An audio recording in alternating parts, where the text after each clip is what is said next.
Central women's ইউনিভার্সিটির ফল 2025 সেমিস্টারে ভর্তি হওয়া শিক্ষার্থীদের ওরিয়েন্টেশন অনুষ্ঠিত হয়েছে।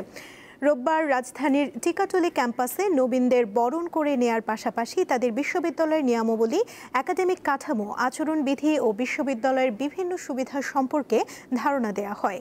এ সময় বিশ্ববিদ্যালয়ে ভর্তি হওয়া শিক্ষার্থীরা জানান তাদের আগামী দিনের স্বপ্নের কথা। অনুষ্ঠানে বিশেষ অতিথি হিসেবে যোগ দেন ব্র্যাক বিশ্ববিদ্যালয়ের প্রফেসর ফিরদৌস আজিম। তিনি জানান শত বাধার মুখেও এগিয়ে যেতে হবে নারীদের। এই উপলক্ষে বিশ্ববিদ্যালয়ের শিক্ষার্থীরা বিভিন্ন ধরনের স্টল নির্মাণ করে।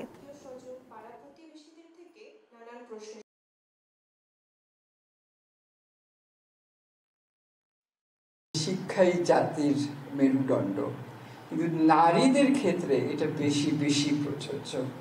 শিক্ষা আমাদেরকে মেরুদণ্ড দেয়, সোজা হয়ে দাঁড়াতে শেখায়, নিজের কথা বলার সব কিছুই পারবো, কিন্তু আমাদের অনেক বেশি বাধার সম্মুখীন হতে হয়। সে বাধাগুলো পেরোবার সাহস জোগাতে হবে একে অন্যের থেকে, সবার কাছ থেকে শিখে।